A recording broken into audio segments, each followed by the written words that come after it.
We're here with another installment of the MECCA New York City Basketball Movers and Shakers. I'm Mark Williams, your host right now, and then we also have to my immediate right, your left, I have Kashif Pratt. Kashif Pratt is probably one of New York City culture curators. That's what we're going to call him, a curator. He massages a lot of things here in the New York City scene. Welcome to our podcast, Cash. No, thank you, man. Appreciate it's it. been a long time we've been trying to set this up. Long time coming. For our listeners, fans, and whatever the case may be, tell them a little bit about who you are and why we at Team FOOTPRINTZ and also New York City consider you one of the big wigs in the culture. Man, I ain't no big wig. You know, Kashif Pratt, everybody knows me as Cash. From the Bronx, New York. Started out at 5 years old playing at the legendary Gaucho's gym. Met a lot of people there, a lot of friends. Growing up, I really wasn't even in the clothes. I fucking wore basketball clothes every day, right? I always wanted to go to the gym. I mean, I think I was about 10 years old when I told my dad to teach me how to take the train by myself from my house to Gaucho's, which was a train. I had to take the 6 train to 125th Street and then go downstairs or upstairs and take the 4. I didn't mess up. How old were you? I was 10. I messed up like 2 or 3 times. He told me, he's like, it's okay, you're supposed to mess up. Because I didn't want to wait for my dad to have to wake up and take me or get off of work and take me. I wanted to learn at 10 years old how to get on the train. And it's weird, like, you see kids today, 13, 14, don't know how to take the train in New York City. Like, you need to learn how to get around. Right. You know, all my friends, they call me like the human GPS because they say, yo, you're the only guy, 29 years old, don't have a license, never owned a car. Until yesterday, I got to own the car, I don't have a license. And you know how to get everywhere without a GPS. It says, you know, growing up, I didn't have a GPS. You know, when we drove around, I looked and I saw. When I was in taxis, I looked and I saw where we were going. You never know, you know, something might happen, you know what I'm saying? You know how to get home. Yeah, like you might get a ride, you need to get a ride. Yo, how you get home from here?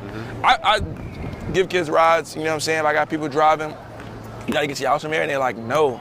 And I'm like, wait, how you know how to get to your house? I don't know. And I'd be like, you're 16 years old. Right. So like, they call me the human GPS. So I even try now, like when I go other places, if I'm there longer than 3 days, I try to use the GPS for the first 3 days and then stop using GPS in other states just to figure it out and just know how to get around. Russell Robinson, Charles, like everybody did it for me growing up, so I was always making a return in that favor. A guy named Justin Leonard, he had worked at this company called 94x50. They did marketing for Nike, Jordan, Converse. They also had 2 magazines, Dime and Bounce. He called me and said, yo, you're not playing school no more, you know. He said, all right, I need you to do a photo shoot on your sneakers. Send a camera to your house, take it to the playground, take it to your crib. I did it. He said, yo, what are you doing? I did the photo shoot. He called me, he said, yo, would you like to intern at my company? I was like, what is it? What are you doing? He's like, the project is Nike, basketball stuff. So I was like, I'll come by. My birthday's next week. I'll come by after.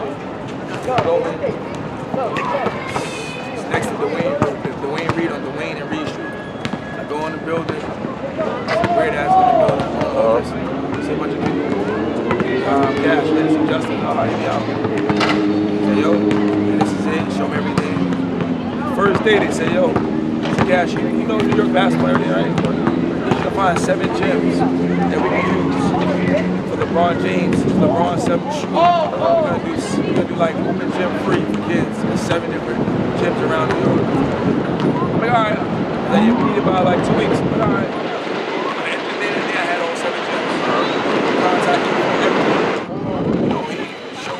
Justin, they showed me a lot. I wound up meeting 2 guys. First I met Christian Granfield and Joel Smith. They were Nike agents, the entry-level position at Nike. And their job was to go around to different schools and show them kids sneakers and get feedback. Okay. So we're doing all types of clinics and camps and shit. We did the journal on 135th, and I'm just like, yo, let's get some of the New York guys. I got like Kenny Satterfield, some other guys to do the clinics. Why reach out to fucking trainers and people we don't? Let's reach out to guys who we know play the game and kids are familiar with. So that shit, that was 2010 summer. You had a young Isaiah Washington. You had a lot of guys in that kid, and it was good. So at the World Basketball, I met this guy named Chad Easterman. He was like 22. I was 22. So he was like 23 years old. He's like, yo, I've been working at Nike since I was 21. He's like, you know, I left my junior year in Hampton. I gave him my senior year because I graduated to go work at Nike. I was like, shit.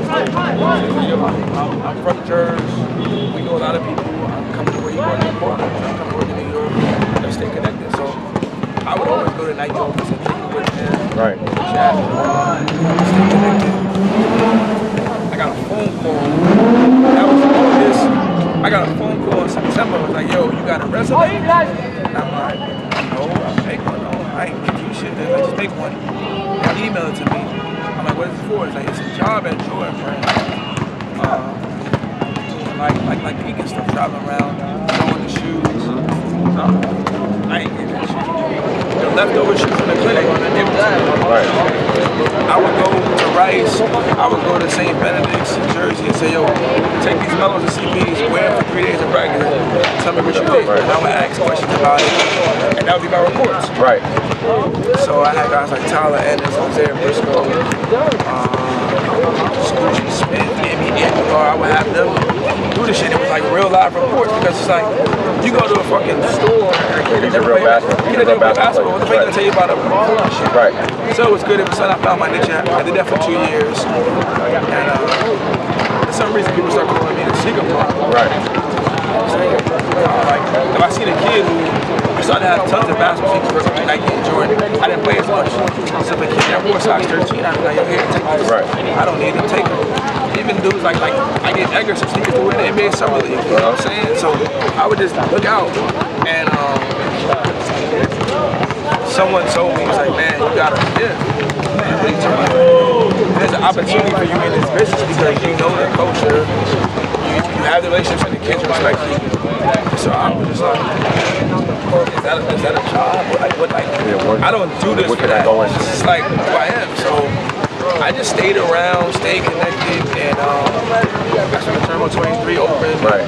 I was in charge of bringing in high school teams, and I did that. It was cool, met different people. So Mello, my base running the clinic was going 2 years ago, all around the country. So when Mello, I was the only person Mello knew there. It was like a relationship. So it was fun, and Mello was like a crazy great dude. You know, he keep it real, talk. So I stopped doing that to do. I wanted to do more like tournaments, all-star games. So I did some Nike basketball work, helped them out. So at this point, your name is buzzing amongst us, the youngins and the culture as a whole. Yeah, so we did some games, and we did one here.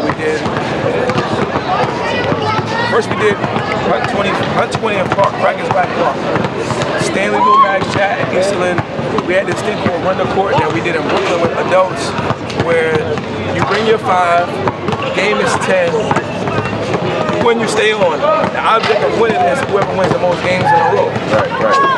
So I said, let's Run the Court to Practice Back with little kids and high school kids. And we can still do adults. It's 5 courts there. So I had Dajah Barclift, he brought a team. I had Isaiah Washington, Sid, George Tucker, they brought a team. I had Christ the King, Rawley, Jose Alvarado, Dave Cole, Todd Cohen, they started 5. And we rocked out. Free food, everything. And it was a start to something. I was like, okay. Next year, Kevin Durant's shoe was coming out. It was a game at Dykeman. I said, let's do Uptown versus Dykeman. Right. Started the summer. We did that. I remember Katie walked in the park. I was standing on this side. He dapped me up. He says, you got all these kids here, right? I was like, yeah, you know that.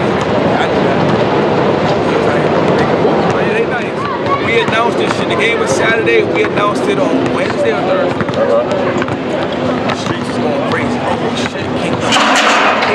It's gonna be crazy. I just killed myself. Kingdom's gonna be crazy. So we had 2 girls games and 2 boys games. First girls game was cool. second one. We knew it was gonna rain that day. Started the boys game fast. First boys game went. Second boys game tipped off. It started pouring. Fuck, and I'm like, man, no disrespect to the women, but we should have one girl. Right. We'd have been able to finish. So we said, all right, we're gonna postpone it to Tuesday. Everybody who came Saturday and missed out, Tuesday was crazy. Davies came through, he's from Harlem. I sat him on the bench with the Harlem team.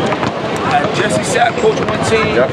Al Shep coached one team. Two Harlem guys, respected. You know what I'm saying? People complaining, why are they coaching? They're not coaches. I said, wait, they gonna coach. Al Diallo came and played Isaiah Washington. It was crazy. And that's when I was like, you know what? I got something. I left there, went to the juice bar, spot out, you know, I kick it and hang out. Got a call, Chad, he says, yo, I'm switching over from Nike to Jordan. I want you to come over and help with the program that I turn into the 3. Right. You know, I want to make it, you know, real, like the spot for New York City basketball. So listen, man, you've always been, you know, a mentor to me. So like, I had to decide to, I was making money, doing the Nike stuff in like my own schedule. But now this was like a 9 to 5. Right. And I wasn't big on 9 to 5s, but it was like, you know, I'm in the gym, watch your head. I can touch more than just fucking 15 kids. Right. So I did that. It was good. First day, we had some kids come by. My biggest thing was, you know this from when I run through there, nutrition. Yep. I hated that kids came to gyms to work out and people cheaped out and ordered them pizza. Yep. It's the first of a workout. So I ordered them some like chicken wraps, bubble chicken. The kids, they liked it. So that was fun. How about the ones that show up to the workout with a honey bun? Yeah. So we did that. That started in September. The summertime came, and Chad wanted to do something different. He said, yo, I want to take 40 seniors from New York and do like a training camp, get them ready for their senior year. And he was like, yo, we need to get 3 trainers in. And I was like, I know the right people. I called you. Right. To Lee Brown, and we had a blast those 3 days. We did yoga, we did boxing, worked out, and we even played stat versus kids 5-on-5. We're not going to talk about that. Oh yeah, we did some real highlights. Yeah, we're going to talk about that. Chad dunked on somebody, Talik made a kid fall, I hit a 3 with half. Who did I beat? It was crazy. Mark beat 3 kids one-on-one.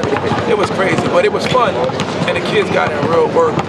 So, you know, like, for me, I just felt like it was never a job. I got paid, of course, but it was never like a job. It was like, Melo says something, and people don't understand. He says, giving back is the rent you pay for living on this earth. And I was just like, man, that's real shit. So speaking of that event that we did, that's when I realized you had the culture. Like I knew, you know, on the outside looking in that you was involved in the culture in any way, shape, or form. But that's when I realized the impact.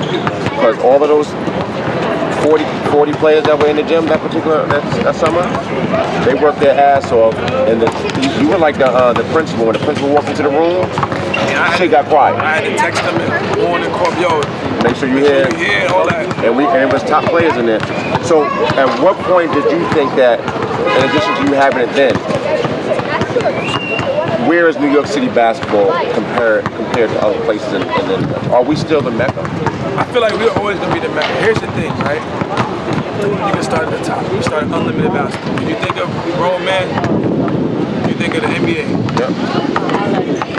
There's more players in the NBA from California than New York. There's more players from Texas. There's more from Florida.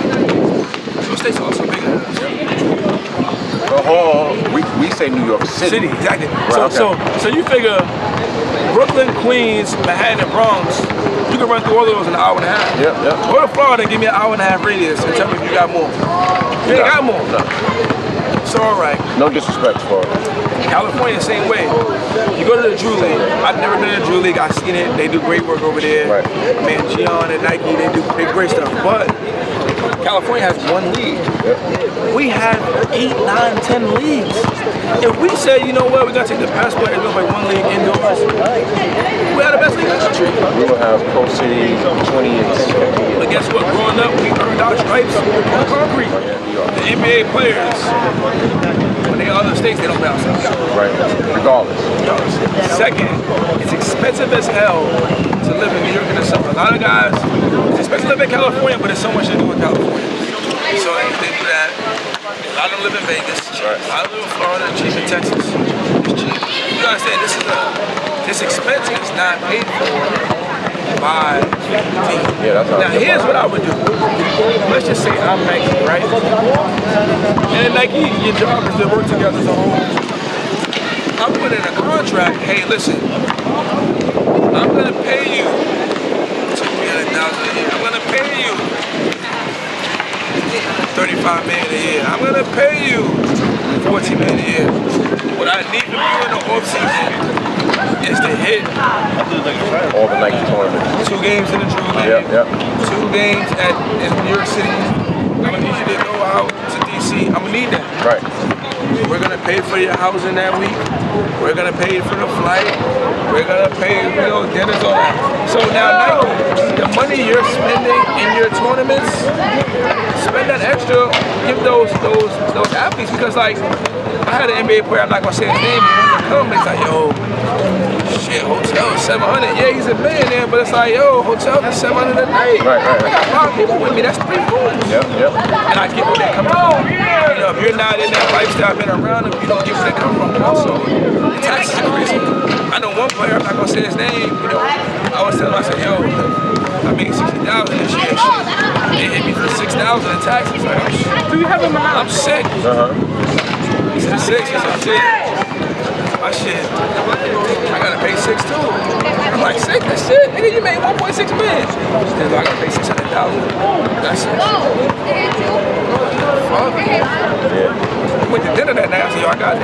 Yeah, that's crazy. He in the league. He in the league.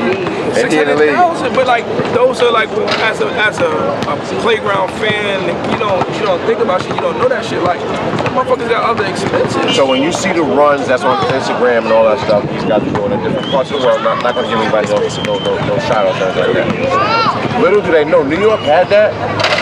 We had Mr. Couch workouts growing up in my era, and then we had Nyack runs. So here's the problem. Ours are all indoors, just like they have. So here's the problem. We didn't have video cameras though. They didn't have video cameras. That was the era when those street balls, those NBA players were coming to play street ball. Yep. So they would go in the morning, get their workout, get their run in, chill, and at night go play up a record, go play up in Dyke. So now it's not a kill 2 birds with one stone. Right. You know what I'm saying? So I think we gotta get to the MECCA. We gotta, I'm not saying eliminate unlimited basketball, but when you talk about the MECCA, the outfit, it's gotta be grassroots. Right. The kids, high school down. Who will at some point become hopefully pro. So then we have a long litany of kids that we have in our system. And here's my thing, and this is what Melo was great at. KD is good. Devin Booker is good. Isaiah Briscoe and Isaiah Whitehead, they're pros. They're great at it. Tyler Ennis is great at it.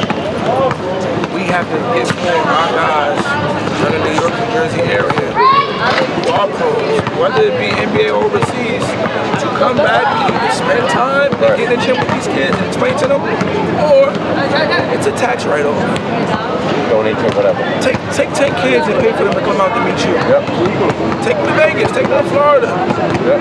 You get a gym for free. It's a tax write-off. Because they know who you are, they're going to give you the gym. And now, what my goal is, I want to do, I want to take kids from New York to a foreign country with 5 NBA guys, and we just work for a week. We just work. I can't pay the NBA guys, but maybe I can try to pay for the hotel. Right. But like, I just want our kids aren't getting enough. And it's not the kids' fault. It's the guys that's not coming back. Right, so I remember growing up, there was always a pro around. Always. I'm sure when you grew up, there was always a pro. My favorite camp of all time was Stephon Marbury camp. Because Father coming back? Russ Sr. allowed me, Russ Smith Jr., Momo, Parsons, Curtis Kelly to go to Stephon Marbury camp in the he took 50 kids from Coney Island to come up free, and we was included in that family. That's dope. And Steph showed us everything, discipline and kids, and we had fun, and that was some of the best times of my life. And I'm so thankful to him and Russell for that. Like, we don't have enough pros that come back and really help the kids. You know, it's like, you know, when it's summertime, take my time off. Right. So like, I tell you, even though he's 22 years old, Isaiah Briscoe was great at that. And like, we'll be in the house, he's like, yo, how's Saquon doing? He's checking up. All right, I'ma call him. You know what I'm saying? He'll FaceTime and talk. You know what I'm saying? You know, Javon Quinley was an 8th grader. And Javon Quinley might have been a 6th grader. That same minute, 7th grader. And Isaiah Briscoe. I walked in Isaiah Briscoe's house the other day, and he's watching some Javon Quinley highlights from the summer. He's like, yeah, he's like, yo, man, Javon, nice, Javon better. I like this. You know what I'm saying? It's no hatred. It's no like we need more of that. He's like, yo, I see he can do this. He should do this. He should do that. And you know, I'm not gonna tell him because I'm not a pro. You tell him. You know, we can tell him as much as we know, but it's better coming from that pro. Now let's fast forward to where we are now, New York City. Publicize our own. Right. Maybe we need to start a website. Maybe we need to start a blog. Maybe we need to allow guys like Dane Irvin, who's from Left Rack. Right. You know what I'm saying? Allow him to come in New York and do something big, and he can get that out nationwide, and show the guys around the country that yo, my hometown is mine. But because Dane hasn't lived in New York for so long, a lot of New York guys may shut him out. Right. Which is why, you know what I'm saying? We gotta show love. Like, we got plenty of college coaches that are from New York. They should have 4 or 5 guys, because those coaches from Texas and DC and all that, they got 4 or 5 guys from the area on their team. Right. Well, we not doing that in New York. Mike Boyd, he's been at Oklahoma State he's 2 years as a head coach, what, 4 or 5 as an assistant. He got 1 New York City kid, But when they play in the Barclays Center, everybody won the tickets. Come on, man. Help those out. Like, I got a call from Mike Boyd. He called, he said, hey, man, you know, I'm trying to get some practice time. I said, say no more. You can tell me the dates and times, and it's yours. It's yours. You're from New York. And the day he won it, we were closed that day. I told my staff, y'all don't got to come in. I had 1 staff that would come in and help me. I opened up the gym for him. We were closed. It's not day off. Right. It was Sunday. But no, he's from New York. We got like, we don't do enough. And we want to see it be the MECCA again. It starts with us. It starts with the adults. And we gotta pick up ourselves. Back in the days, nobody looked for other states to give us recognition, give us love. If you had that New York love, you wouldn't give a fuck about. When you walked in the gym in Florida, it was all Here come New York. Here come New York. I don't care if we don't win, as long as New York don't win. Now we got New York teams they want to see the other New York team lose to the Florida team so they can say we the best team in New York. Fuck that. Are we going to get better? I don't think we get better until the powerful adults go to dinner one night and just figure this shit out. And it's sneaker companies aside, agents and all that shit aside, no money being involved. Adults gonna come together and say, how do we make this shit happen? And that's why we are the MECCA. This is Kashif Pratt. He's a culture curator. New phrase. Don't say each other. Copyright that shit. Curate. Copyright that shit. It's a t-shirt. Culture career.